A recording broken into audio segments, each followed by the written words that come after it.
The Women Beyond the Table is a community of empowered women who are rewriting the rules and taking their skills, knowledge, and wisdom beyond the table.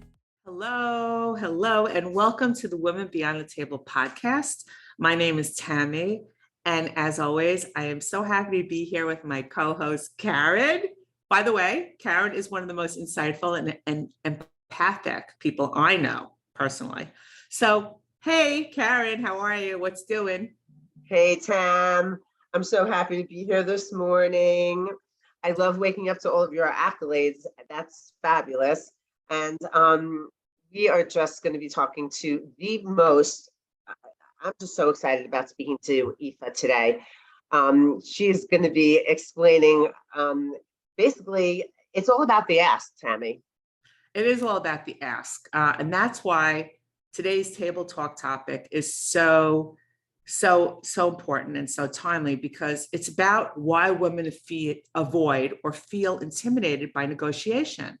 The gender differences in negotiation outcomes may be one of the largest contributors to the gender pay gap. And listen, we all know that the gender pay gap discussion is a very hot topic and has been for years. So our expert today on this subject is Aoife Donovan Lee. And Aoife is joining us from Ireland. Shout out to Ireland. Yay, Ireland. So together with her father, Dr. Paul Donovan, they founded Donovan Learning, where they deliver innovative training and coaching online to managers at all levels. And I can attest to what an amazing program it is. I was fortunate enough to be part of the pilot program, and I actually learned a lot about managing at all levels. Just saying, it was really impactful. So besides her work in management and years of coaching, and as a founder of Donovan Learning, Aoife also added MBA to her growing list of accomplishments. In addition, Aoife was the co-chair of Women Beyond the Table during its first 8 months of inception, which helped us grow rapidly and become a stabilized group within our first year. Yay! Love that. She is married and the mother of 2 adorable young daughters.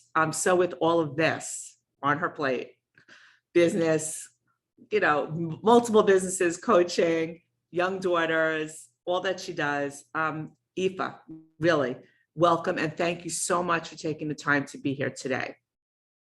Well, thank you so much. Thank you for that beautiful introduction, Tammy. And so nice to be here with Caryn too. Thank you. Thank you so much for having me. Well, Aoife, it's really an honor to have you here because, we have a special relationship and you are so near and dear to my heart. So now let's get right into this topic. The topic is the gender payment gap, and it's been an ongoing situation for years. So Aoife, according to your research, according to your years of coaching, according to everything that you've seen and your opinion, why do women continue to get paid less than men in the same role? Enlighten us, Aoife. Enlighten us. The question on everybody's lips, what is going on? Well, the research suggests that it comes down to, there are sort of 2 different categories. The first category falls under the tameness narrative. So this is what suggests that women's negotiations suffer because women are insufficiently ambitious or insufficiently assertive, and they might be less likely to ask for things in the first place, so they don't know how to ask. And then the second category or explanation suggests that when women do engage in assertive negotiation, or if they initiate negotiation, they're seen as pushy, they're seen as unlikable or undesirable team members. And this is what the research tells us. And so this puts women off from asking for the thing or negotiating in the first place. Aoife, it's interesting because that is sort of what I lived in corporate America, very much so. Whether my colleagues and I were very hesitant to ask for more money, that we experienced that. And then, yes, we also felt that if we didn't want to come off too aggressive. Yeah.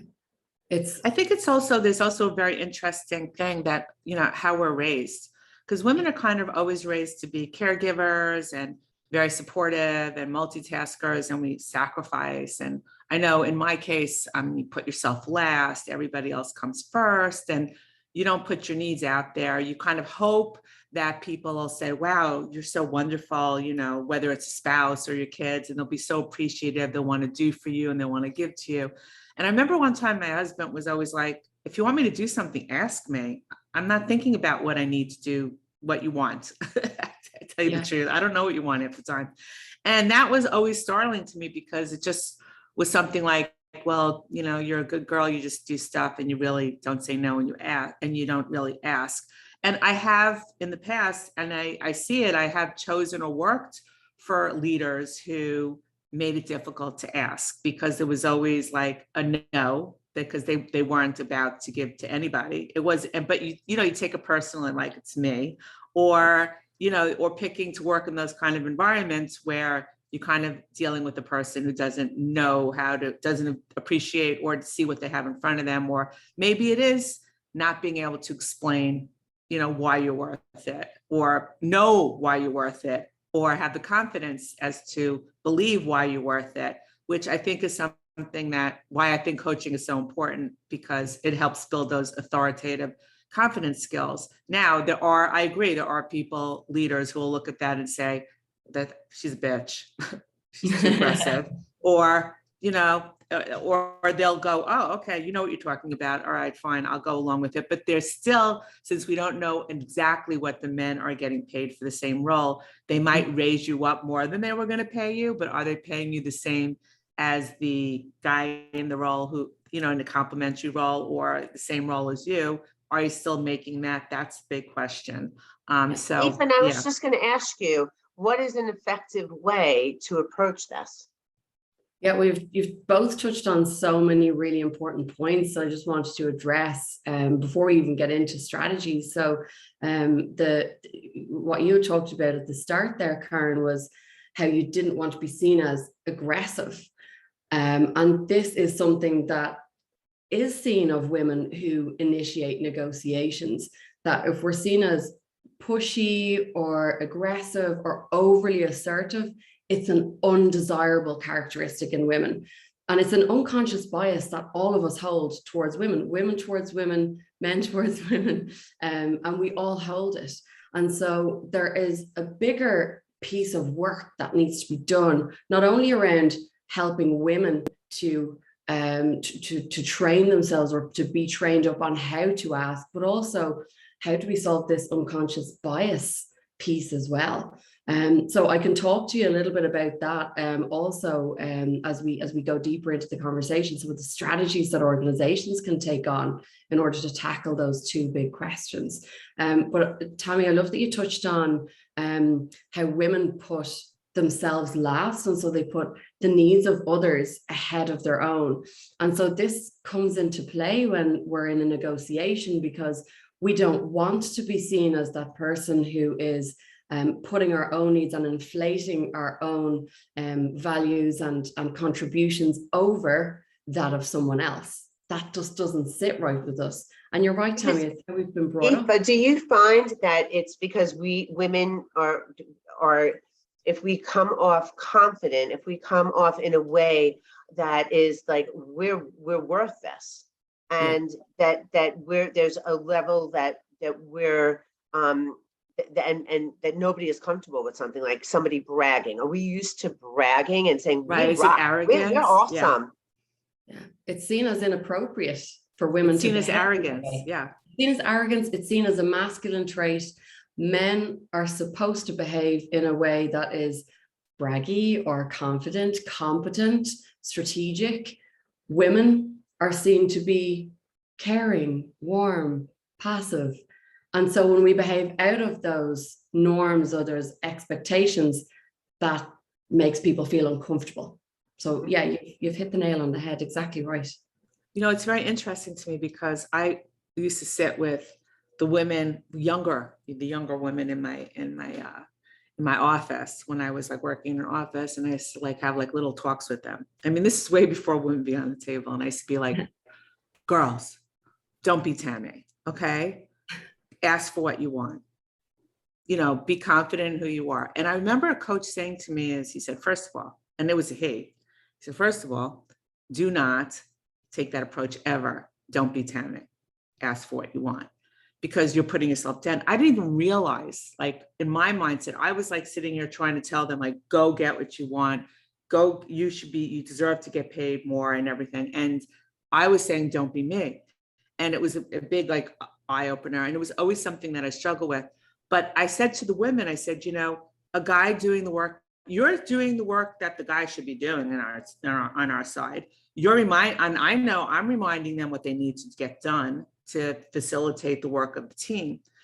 But men, for some reason, they don't have a hard time negotiating, asking for what they want. Going forward, I watch my sons do it, and I'm very proud of them. They do it without batting an eyelash. And it's always interesting. Is it really because of how we're raised in this like society? And even with all the advancements and all of the psychology out there and all of the coaching out there, it's just like women still are having this issue, even younger women. I think that they're more advanced at it than we are, than our generation. But is it something that you feel is really instilled at a young age to this day? I think it's the nature versus nurture question, isn't it? I think some of it has to be inherent and some of it is taught by society and our parents. Is it X or Y chromosome? Like, what is it, Yeah, and the way men view negotiation is completely different to how we view negotiation. Men view negotiation as a challenge, a competition that they have to win. And so they go in with an inflated number. That is, if we're talking about a salary negotiation, for example, they go way above what could be expected. And in the same breath, they can also look at, if they look at a job spec, if they look at a job spec for a job that they want, they'll look at that spec and look at all of what's expected of them for the role.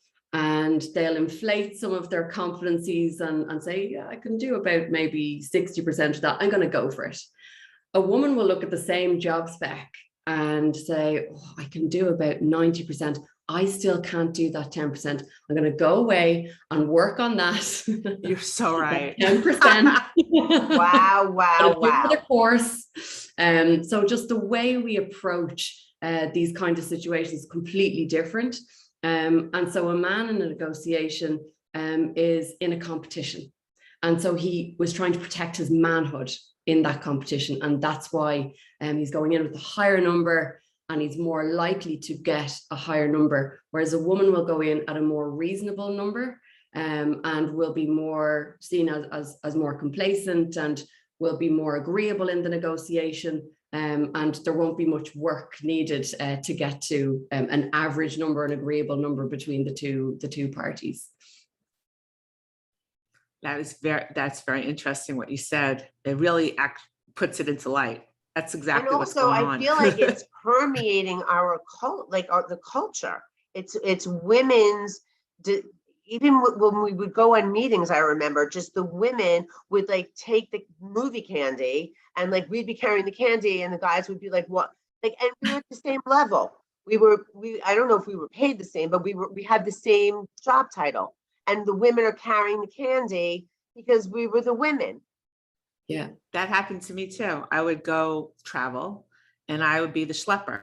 I would schlep like and hold everything. And I would think while I was doing it, I was like, I remember when I would drop my kids to school and carry their stuff sometimes. And then I'd pick them up from school and I'd be holding all their coats. I used to like say, do I look like a coat rack to you? Like hold your own stuff.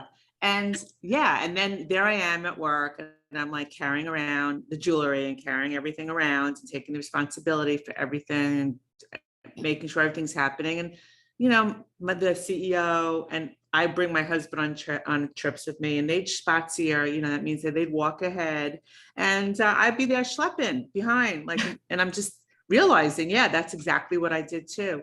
It is definitely a nurturing thing. It's a caregiver thing. And I don't know if it has to do with having, the estrogen versus testosterone. Honestly, it could be part of that too. Yeah. I feel, Aoife, do you feel that we haven't come very far in a really long time? Because that's what I'm sensing. I think what needs to change is organizations have to change. It feels like we're having these conversations, but if the organizations aren't changing, then no, it feels like a really long slog, and it feels like massive change hasn't happened. If you look at, I think in Ireland, an act was brought in the early 70s to say that women would be paid fairly, and at the same level as men, and it still hasn't come to fruition in all sectors. So yeah, I think it's partially to do with how we behave, of course, as we've discussed, but also to do with organizational culture. And so if the organization isn't developing appropriate values, if it isn't hiring correctly to create a hospitable environment for women to feel like we can negotiate and we can comfortably and safely initiate negotiations, then we're going to be less likely to do it. And also diversity training is really important in organizations, so that both men and women are aware of this unconscious bias that we hold towards women, towards one another, around how we should behave, and where we see inappropriate behavior, women face a backlash. So yeah, I agree. It feels like it's taking a long time for things to change. So as somebody who's an expert in management training and leadership training today, I mean, where do you see that it falls short for women in organizations? Because there are giving training, there is management training going on in organizations. So where do you see it falling short today? That's a great question. And I believe, Tammy, that because women face unique challenges in negotiation, that's not covered. That's not always covered, I'll say. So in training programs, normally you will see negotiation or negotiation and influence, but not female negotiation, women in negotiation. And so there are three main challenges that we face in negotiation. First of all, it's balancing self-advocacy, so advocating for ourselves, and communality, saying I'm one of the team. So self-advocating and being one of the team, it's trying to balance that. And women face that as a unique challenge. The second challenge is managing difficult emotions. We all manage difficult emotions in a negotiation, men and women. However, women face different emotions in a negotiation and after negotiation and before negotiation than a man does.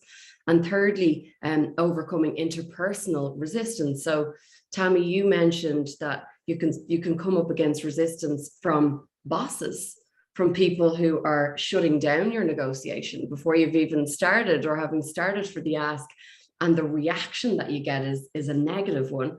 That can also put us back in our box as such and deter us from negotiating. And on that last point, women face more interpersonal resistance than men do as well. So they are three key challenges. I can dig into each one if you'd like a little bit more. Yes. Yeah. Please. Let's talk about some strategies then. So on balancing self-advocacy and communality, what you can do is, well often the suggested guidance for women is to be overly warm in a negotiation and to play up the warmth and the caring. But if that's not your natural style in every circumstance, that's going to feel fake. So what I suggest is definitely going into a negotiation, demonstrating an understanding for the other person's needs. So acknowledge and make sure that they see that you understand their needs. But also where you need to self-advocate and go in for the ask, say, for example, if it's a salary increase, talk about why you want the increase based on your contributions to the team and how your contributions have benefited the team. So look, it's not ideal that we still have to navigate in this way. We hope that people will start to understand the unconscious bias and come along at some point, but for the time being, we do have to implement these kind of strategies. So that's one for balancing self-advocacy and communality.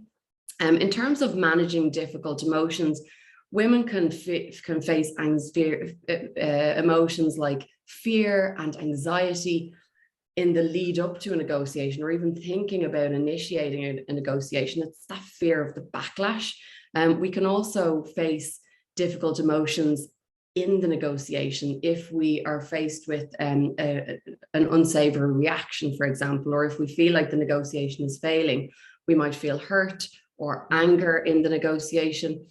So the suggestion is to preempt these triggers. So if you know that respect is a core value of yours, and where you're disrespected in a conversation or a negotiation, if you know that that's a trigger that's going to evoke some kind of an emotion like anger, preempt that ahead of the conversation, and then work out, how am I going to respond if I feel like one of my core values will be shook in a negotiation, or I feel like I know how this person is going to respond and it's not going to be in the way I want them to respond.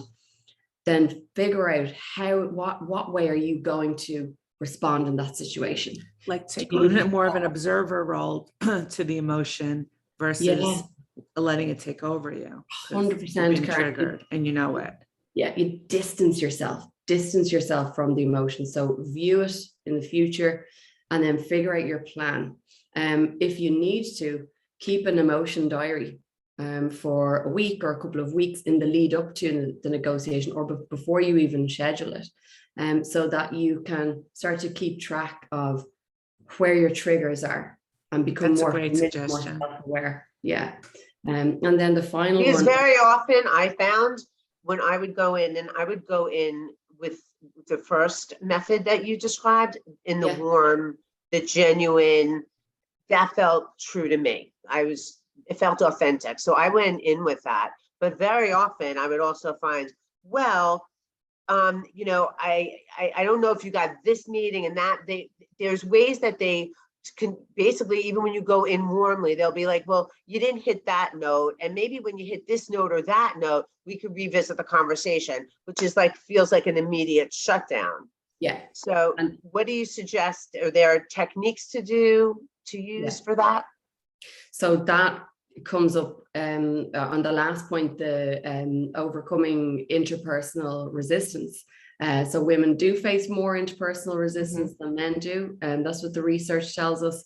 So in that case, where you are coming up against resistance like that, take those questions away, the questions that they have for you in the meeting. If you don't have responses to them, take them away and ask, can you pause the meeting and take some time to reflect on those, and schedule a follow-up meeting where you can reflect and maybe build some evidence to the contrary of what they're saying. That's a great nugget. That's great, because what happens is that you kind of don't know how to respond. Yeah. The minute you finish that meeting, you're like, wait a second, you think about it, and you're like, excuse me, da da da da da, and then you're like, I can't believe what just happened. I didn't say any of this stuff, like I didn't even answer, because you get emotionally taken aback. And once again, you like leave the observer role.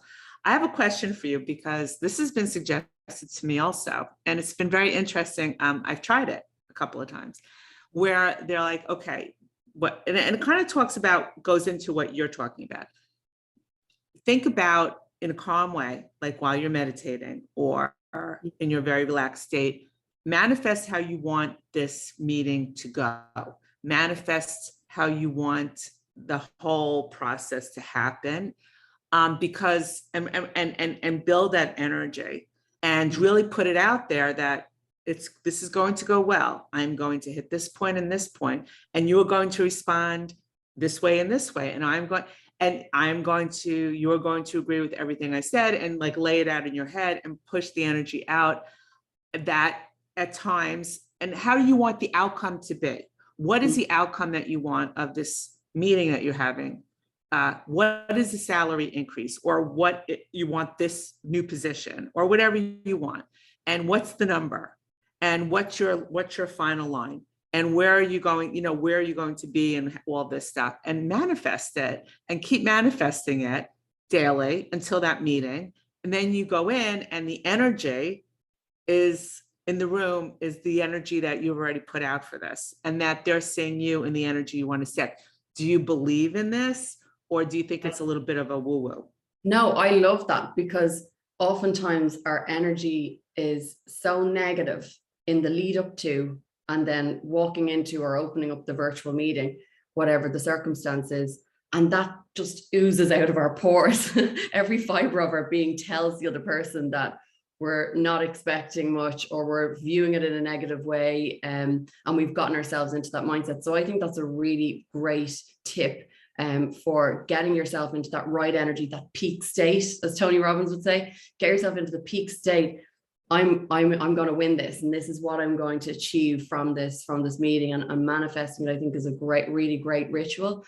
I also think, on the flip side, to do a defensive, pessimistic evaluation of the meeting as well. Not to overthink that, but just in your prep for the negotiation, to think about what are the obstacles that they might push my way? What are those resistances or barriers that they might bring up?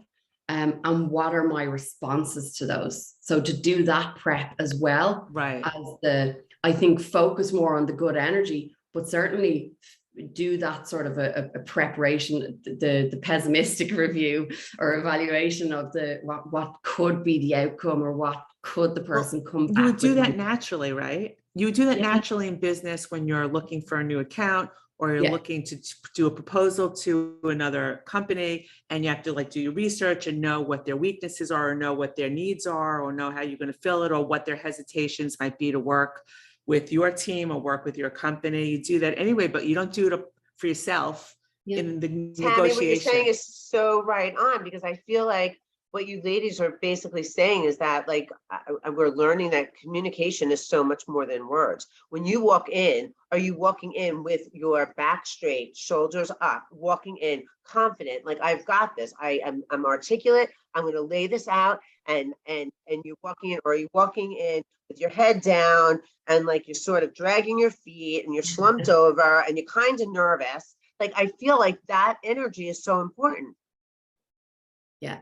100%. You're just, that's just oozing out of every pore what you're thinking about. People are feeling what you're feeling towards the conversation and towards the negotiation and what you expect. And Tammy, you touched on a really good point in your preparation, thinking about what will you accept? What is that best salary offer? What's good, better, best? Good, better, best is a really good way to think about what's the absolute out of this world amount, what's better, what's good, what will you walk out of the room accepting as the lowest offer, what will you not be satisfied with leaving on the table as well. So just having all of those items prepared will put you in a really good standing for going into that meeting. So, okay, do you feel, because I see with a lot of the training, it's like an individual's coming in for management training, but it sounds to me more that the culture, the organization, the senior management is the one, whoever's hiring the positions is the one who actually needs a training on how to do this. So how do you do that? I mean, how do you see organizations overcoming these challenges that they have with doing the right thing? And so are you saying that you and Paul, for example, you're training more individuals right now? Are you planning to do more of a corporate, higher level management training, group trainings where you're sitting with those people and showing them exactly how they have to work? Because I went through the program and a lot of it was fascinating, especially in the counseling and a lot of the how managers relate to teams, how they inspire them, how they counsel them, how they lay out the outcomes, how they identify the needs, how they do the training, how they delegate. So there should be a piece of that, which is how you have men and women on your team, and how do you train them, and how do you understand them, and how do you relate to them, especially when it comes to areas of pay and compensation and benefit packages and all those kind of things. So how does that work for you guys? I mean, are you doing more still individual, or are you going to open up that whole corporate training side? Yeah, I definitely think in managers and leaders listening to their employees is really important, and our coaching module as part of our newly appointed manager program can definitely support with that in terms of negotiation and training men and women how to negotiate. We have a couple of modules developed. They are being launched in the fall of 2022. And we have a special discount code for Women Beyond the Table members, especially for you guys. The code is WBTT20. WBTT20 for anyone that would like to purchase one of those courses, because we work with both individuals and with corporates. So those programs will be available in the fall to purchase from our website, and those programs separately for female negotiation and one for anyone for negotiation. But for the female negotiation program, that touches on those challenges, that really gets into those challenges that I've talked about here today. So those three unique challenges for women and everything that comes with the challenges and the difficulties that women face in negotiation. So that's what we're doing in the space. We don't do diversity training, but I think that's needed. And I think that's needed in organizations where everybody gets trained on unconscious bias, and it's not just to do with bias towards women in negotiation or in asserting themselves. It's just making people aware that we all hold these unconscious biases, Right. being aware of them and starting to look at ways to tackle them. Do you want to hear something that really shocked me? I was reading, I don't even remember where, I wish I could quote it, where it was from. And there was something that I was watching a webinar about women leaders, and I don't know if it was there or something that I read, but I was shocked because women were talking about it, and mostly women, they're very open, and they'll mentor other women, like higher leader, like women who are very high lead positions are very open. They want to mentor other women. They want to mentor the younger women in their company. They want to help them wherever they can. But when it came to sponsorship, when it came to sponsoring the person who is going to get that position that becomes open, they didn't sponsor women. They sponsored men in the company to get those positions. And that was shocking to me. And, where they could put the women forward to their peers in the company or above them when asked, well, we have to fill this role. Who do you think would be a great person to fill it? That's sponsoring, where you're bringing the person in and recommending them for that role particularly. So it's a promotion, it's a whole thing. And that women are still sponsoring men over women, although they are mentoring women in the company to, do more, go higher. So that's a disconnect. That's a disconnect. And I don't know if it's because women themselves are thinking, okay, now I have to go to recommend somebody. And on their unconscious bias, would this guy be better because it'll look better for me if I recommend him, because maybe he would be more of a sure thing and the women I'm thinking of might not be. So you know what I'm saying? Like, I think there's still an unconscious bias even amongst women in upper positions when it comes to sponsoring and recommending other people for higher position jobs. It's interesting that you're saying that, Tammy, because as I sit here and think, I've hired men over women. I'm a huge supporter of women, huge. And I'm trying to think if I think that working with men, now that I look at that, is that because my subconscious is telling me that maybe they have less drama, maybe there's less talkiness, if that's a word, amongst men than women. And I'm thinking back as we're speaking that's interesting to me now. Yeah, it sounds like that unconscious bias is present in all of us. And it's only through becoming aware of it that we can start to change.